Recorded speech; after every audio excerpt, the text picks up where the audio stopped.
This is Pet Life Radio. Let's talk pets.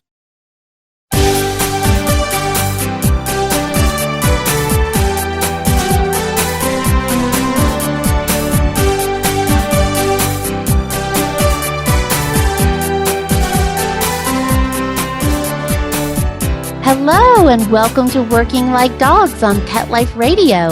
Thank you for joining us today. We're your hosts. My name is Marcie Davis, and my co-host is my trusty service dog, Whistle. And we're thrilled to be with you today to talk about our favorite subject, working dogs and working animals. And today we'll be visiting with Jason Lake. And Jason is an incredible dog trainer who's located in Oregon. And he's also developed some really amazing training equipment and has a professional dog training website called prodogs.com. So come right back after these quick messages as we welcome Jason Lake to the show. Sit, stay. We'll be right back after a short pause. Well, 4 to be exact.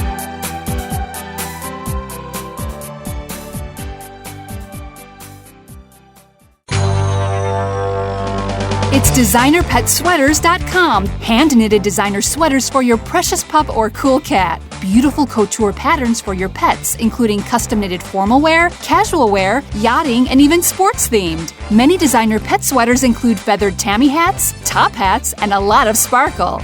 Each sweater includes leg loops, front paw sleeves, and leash opening. Visit DesignerPetSweaters.com to order your 4-legged fashions today. Your pets will stay warm for the winter and be runway ready. Large or small, we fit them all. DesignerPetSweaters.com.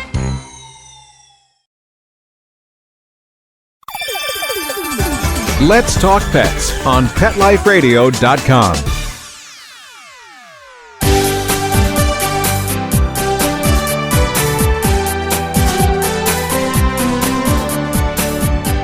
Welcome back to Working Like Dogs on Pet Life Radio. Hello and welcome, Jason. Well, thank you. I feel welcome. Good. Well, we're so glad that you could be with us today. I have wanted to have you on our show for the longest time to talk about the amazing work that you're doing in Oregon. Thank you, and I'm looking forward to this day quite a bit. Good. Well, tell us, you have so many things going on in the dog arena. You're a trainer, you've got the equipment. So tell us, Jason, how did you get started working with dogs? Oh, many years ago, I started with the idea of training myself a service dog. And where I live, we have a local business that trains dogs for deaf people called Dogs for the Deaf.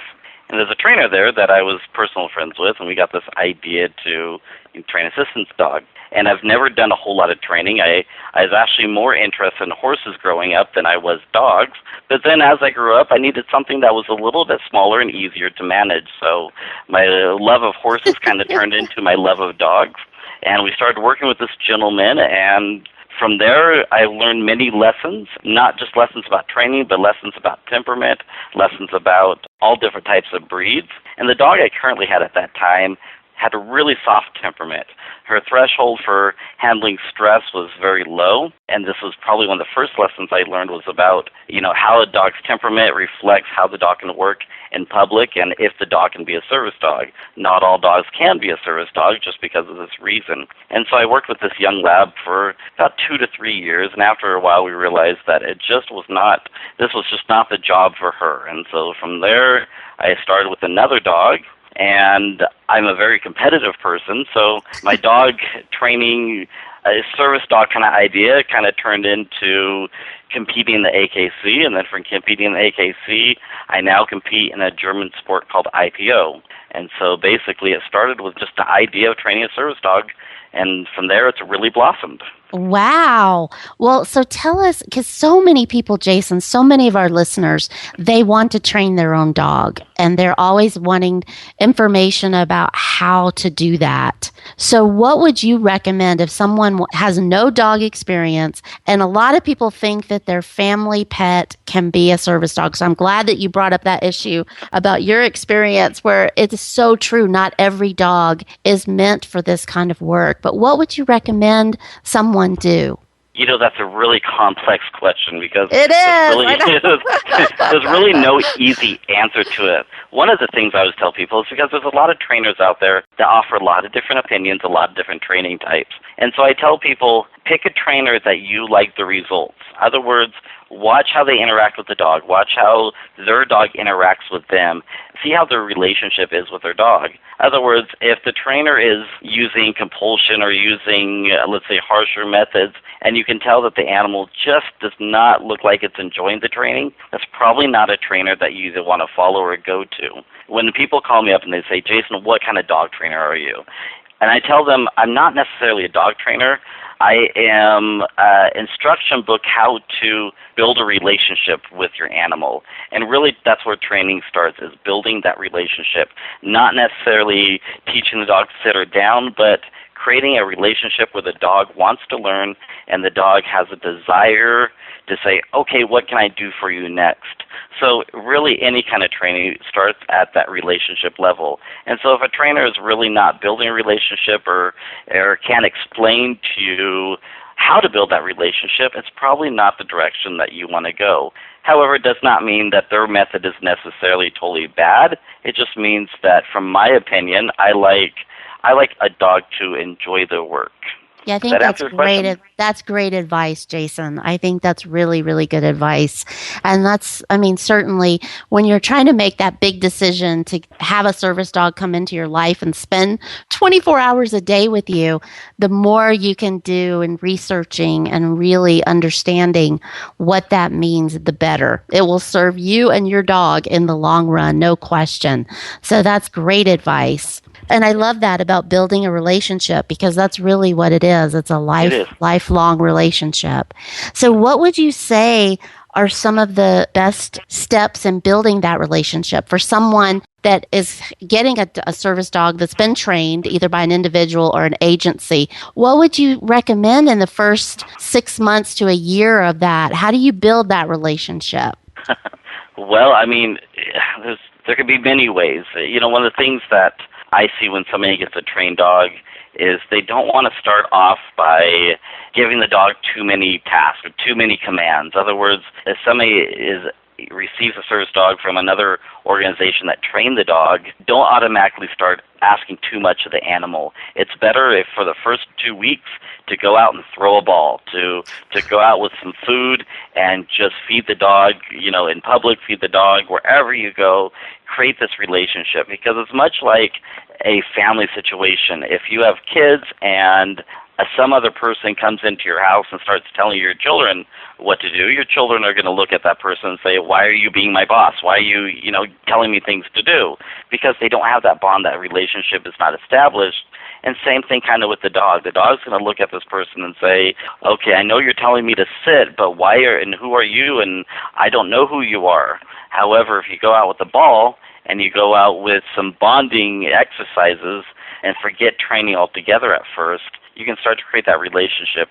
And then the dog says, oh, okay, you're asking me to sit and down. I don't mind doing that for you. I want to do that for you because now I enjoy being with you and I know and I trust you. And there's where the relationship starts to build, not in going out and doing tasks right away. Yeah, that's so lovely.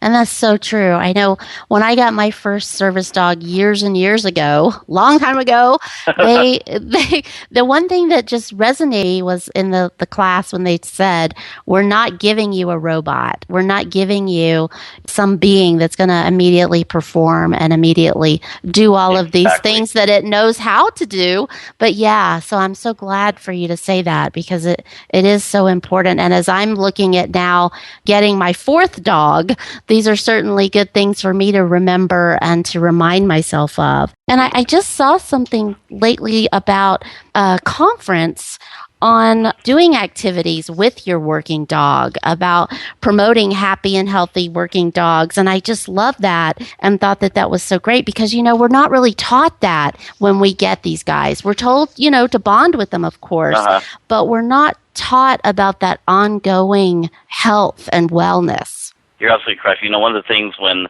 I started an obedience class, in the first class, people come in, and a lot of times people want, they want their dog to be really well behaved. Even in the first class, even when they're even signed up for an obedience class, they're there to learn. They still want their dog to really behave, and so when they come into my class, they're trying to push their dog's rear down, or they're trying to physically make their dog, do something. And I say, forget obedience. Forget telling the dog commands. Just start creating a relationship. Start building that drive, and I guarantee when you ask your dog to sit or down, the dog's going to be willing to do it and want to do it because you step back and you start that relationship.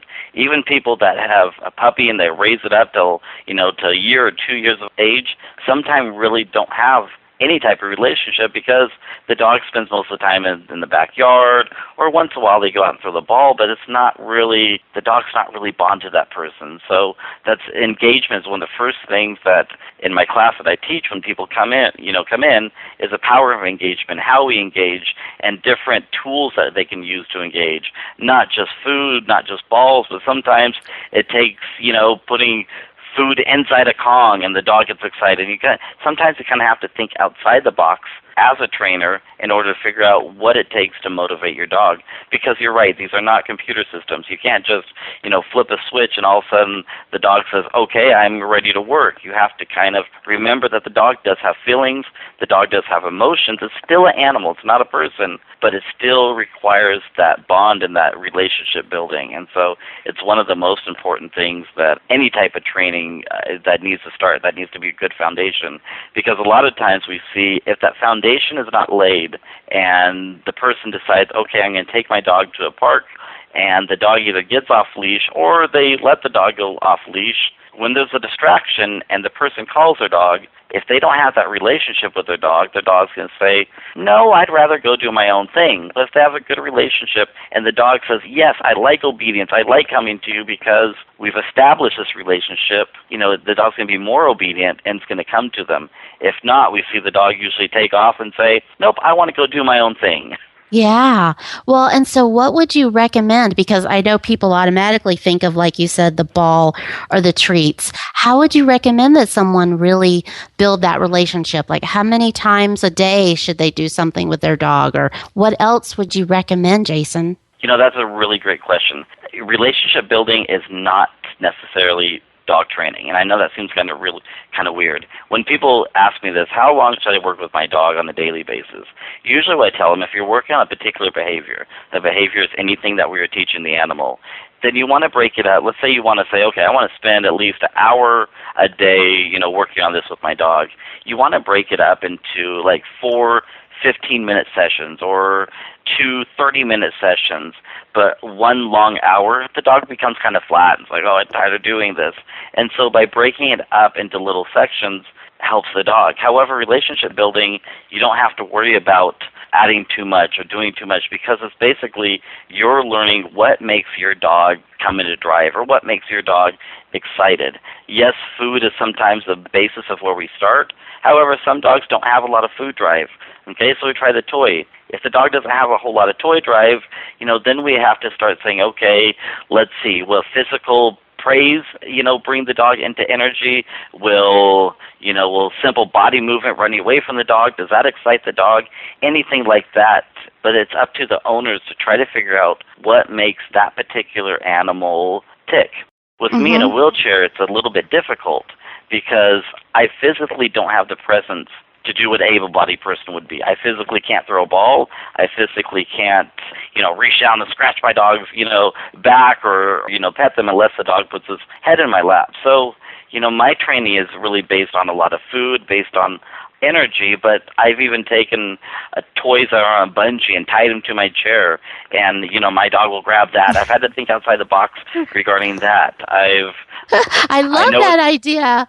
I know it seems really weird, and trust me, people all the time say, "Why do you have a dog toy hanging off your chair?" And it's actually sometimes great because it kind of leads into me telling them why, and sometimes I get more business just by opening that door. So sometimes my chair has been designed to figure out what I can do to do more engagement. So when I get a dog, I have to kind of pick a dog that has a lot of natural drive that I don't have to try to develop. And a great example would be this. If we take a St. Bernard is not a really energetic dog. They can be a great obedience dog, but they just don't have that a lot of energy, let's say a shepherd or a herding type dog would be. Okay, so for me, a St. Bernard would not be a good match. For me, a shepherd is a great match because the dog is even keel. In other words, the dog can be inside the house and be calm, but when you go outside and you do a little engagement, the dog easily comes in engagement and says, okay, hey, I'm ready to play. So for me, it's kind of picking that right dog that fits my needs and matches. However, not everybody that is receiving a service dog can really go pick their own dog. So they really just kind of have to sometimes think outside the box and figure it out. And that may be going to the store, walking down the pet aisle, and trying each toy out to figure out what the dog likes the most, and then kind of go from there. Yeah, that's great. That's really helpful because I've heard so many people say, that my service dog likes my spouse or my child or something better than me because they can run around and play with them. Exactly. And people who are wheelchair users like us, it's like, we don't want to be no fun. We want to be fun too. That is very true. And I deal with that even now. Even though my dog does like to work with me and does like to engage, if he sees one of my friends and they pick up a ball, that's it. That's kind of gone. So one of the things that I've learned to do is learn how to channel the dog. In other words, I don't discourage them from wanting to play with other people, but what I do is I teach the dog that, okay, work with me first, and then I can use that person as a reward. So I'll ask the dog to do a behavior or two, and then I release the dog, and they can go play with the person. So the dog says, okay, I can still interact with my friend, but I still have to, I won't say perform, or I still have to work for Dad. And that's kind of how I kind of use that relationship to my advantage in order to, keep the dog. It's okay to play with other people, but first you have to work with me. Yeah, that's awesome. Well, we are going to take just a quick break, and then we're going to come right back after these important messages from our sponsors because we have a whole lot of other questions for Jason. So come right back. Great. We'll be right back right after these messages. Stay tuned.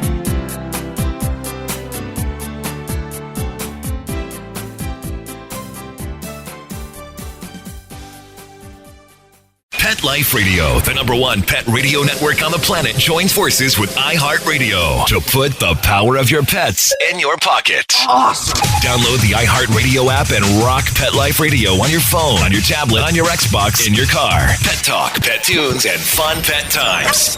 Pet Life Radio and iHeartRadio. Positively Possum. Let's talk pets. Let's talk pets On Pet Life Radio. Pet Life Radio. PetLifeRadio.com.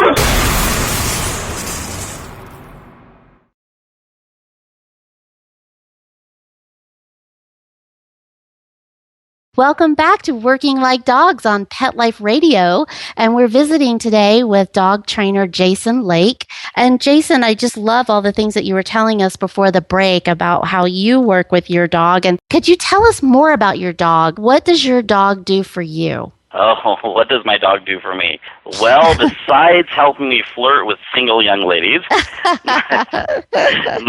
my dog does a plethora of different things. And, that's a question I get asked quite a lot.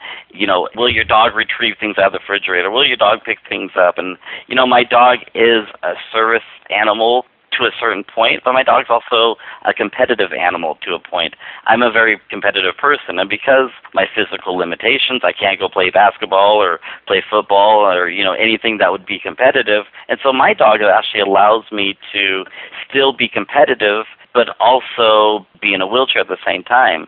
So my dog will pick up things like a soda can or pick up things off the floor, but I also travel around and we compete in a sport called IPO. And IPO is a sport that comes from Germany. It was originally called Schützen, but now it's called IPO. And it's basically almost equivalent to what a police dog does. So it has to do with obedience, tracking, and protection. And so me and my dog, we compete in this sport. So he does a wide range of obedience exercises, a 15 my exercise.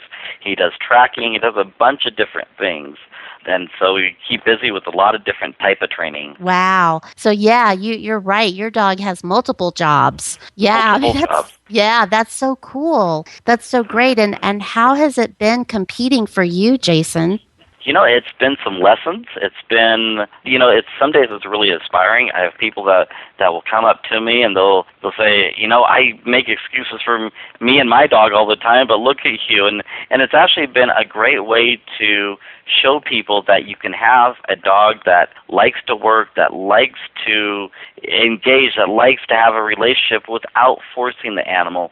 Too often people get in a hurry when they're training their dog, and they skip steps. They actually skip, that bonding. They skip that engagement. They go right into training, and then by the time the dog is ready to go on the field, the dog says, I would rather go do this and that than really perform with you. And people see my obedience and see, my dog's energy level, and they can say, hey, how do you do that? How can you get such great results without physical manipulation, without forcing, without, being hard on the dog? And so it's, in some ways, he's a good ambassador for positive reinforcement training and help others, inspire others. So it's been a great adventure, and I love what I do. Yeah, well, it sounds like it. I mean, what a great job you have. Well, well, tell us more about the training services and about your business. What do you offer, Jason, and how do people get engaged to get your services?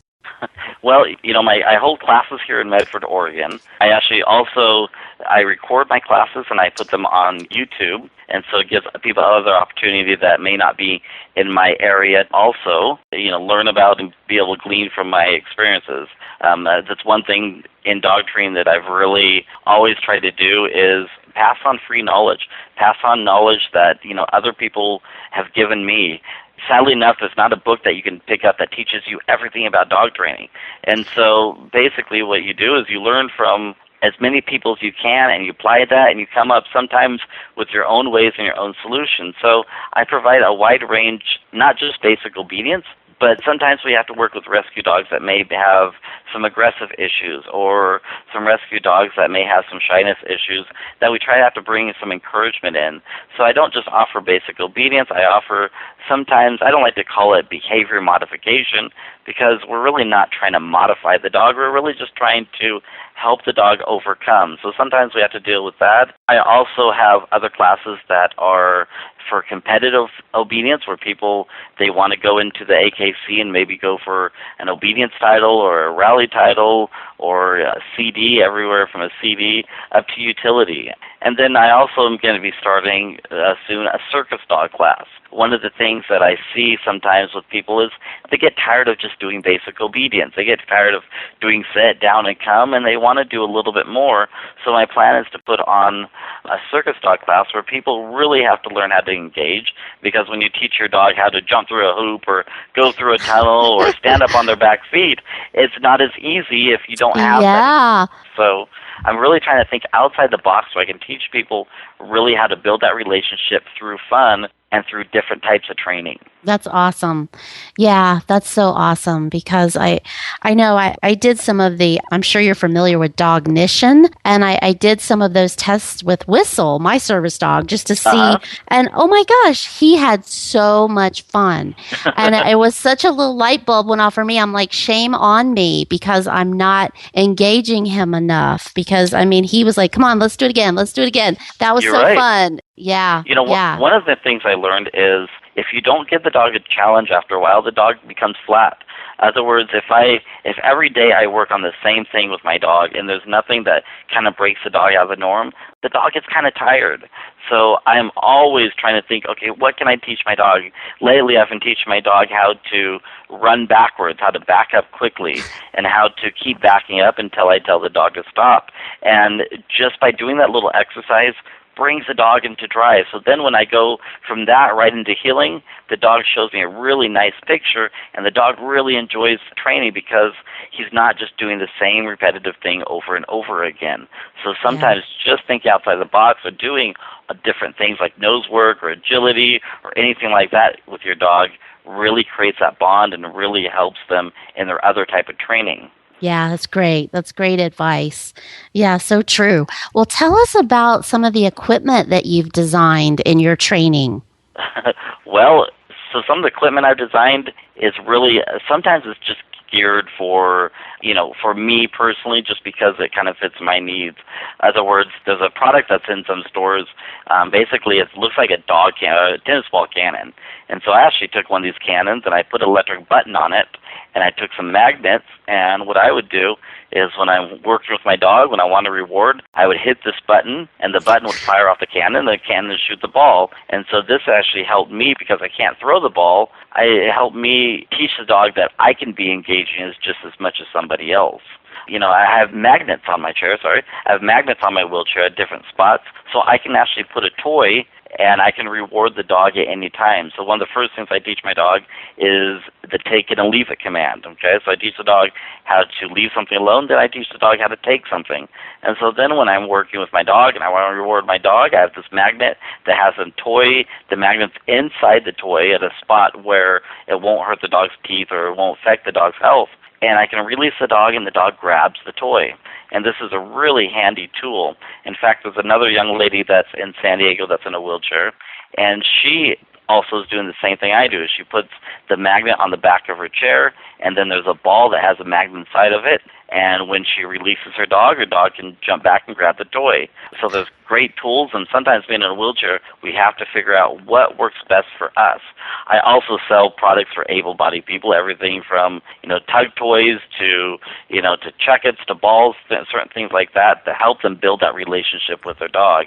Sometimes we kind of have to be inventive of what the dog likes. A lot of people don't realize that dogs are texture-motivated sometimes. In other words, if we have a tug that is made out of French linen, or we have a tug that's made out of jute, and even fire hose, sometimes the dog does not like the texture of one toy, but another toy they'll like. So sometimes we have to throw all of the toys in the middle of a living room and figure out what the dog likes best.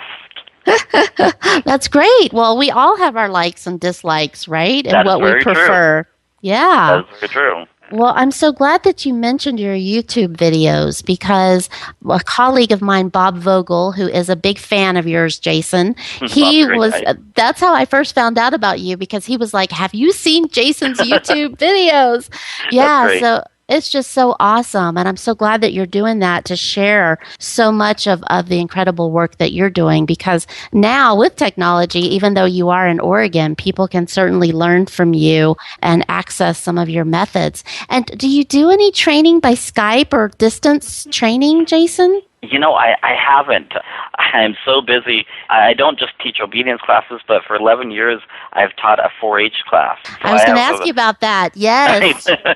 I have each year is a little bit different, but between 15 and 20 kids each year that I kind of give back to my community. I volunteer just teaching them, and I teach them the same obedience that I teach adults. And, just working with the kids and their dogs have taught me a great amount of knowledge over the years, not just patience, but, how kids actually interact with dogs differently than adults. It kind of seems as we get older, sometimes we lose our goofiness, our energy level, and so that kind of affects the dog. But you have a young child that has a ton of energy, that can transfer into really great obedience. And it's really been a joy just watching the kids and watching how well they do, and I've learned quite a bit. And besides that, we have a IPO, or we have a Schutzhund Club here in Oregon, what I kind of talked about a little bit before, and so I teach that twice a week. So besides that, I also have a full-time job, so it's kind of hard to do the Skyping lessons and things like that. Yeah. And a lot of times people just call me up and ask me questions, and sometimes that's a little easier than trying to watch a video also. But, it would be my dream to, do this on a greater level, because it's not that I am better than anybody else. There's a lot of great trainers out there, but I have a different aspect of looking at training that I think sometimes we lose in dog training. What I mean by this is, because I'm physically unable to do a lot of things, I have to mentally think about, okay, how can I reach this goal, and how can I overcome this with the dog and teach the dog this? And because I don't have the physical ability, it kind of benefits training in a lot of different ways, where a lot of trainers are more, okay, if they can't think about a way to do it, they start trying to lose their patience, and they start, maybe trying to physically, make the dog do it. So, and I think I have just from my experiences being in a wheelchair, it's given me a different type of edge and look at dog training and animal behavior. And so I'd love to do it on a larger level, just have not had the opportunity yet. Yeah, well, I think you will have that opportunity, Jason, because what you're Thank doing you. is really incredible. I mean, your work is the way that you interact with dogs and the way that you do command their attention is really beautiful. Well, thank you. I appreciate it very much. Yeah, no question about that. Well, tell us, because unfortunately our time is coming to an end, and you're going to have to come back, Jason, because there's so many things we can talk about. But I want you to tell our listeners all of your websites and ways that they can get information about you or see your YouTube videos.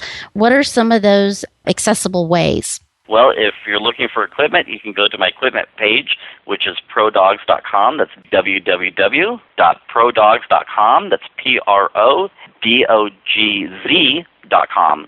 My training website is www.dog-ter.com. If you look at it, it says doctor.com. And you can go to YouTube and easily type in my name, Jason Lake, or type in Jason Lake in wheelchair, and you can find my YouTube channels that way. I also have videos on both prodogs.com and doctor.com, which you're more than welcome to watch. If you have any dog training questions, you're more than welcome to call me at 541-608-2857, or simply email me at jasonlake@charter.net. That's jasonlake@charter.net. I love to answer questions. I love to help people out, and it's a joy of mine. So anybody, anywhere can contact me. Well, Jason, thank you so much. You can't ask for more than that. I knew you would give our listeners all kinds of good avenues to get in touch with you and to learn from your incredible work. So thank you so much for the work you're doing, Jason, and for being with us today. We really, really appreciate it. Well, I enjoyed being here, and I definitely look forward to coming back. Awesome. Well, and thank you so much, our listeners, for being with us. We really appreciate you joining us today. And Whistle and I want you to keep those emails coming. We love to hear from you, and you can email us at Marcie, MARCIE, at petliferadio.com. So thanks so much for being with us. We hope you'll also check us out at workinglikedogs.com on Facebook and our blog. And we look forward to being with you again soon. Take good care. Let's Talk Pets, every week on demand, only on PetLifeRadio.com.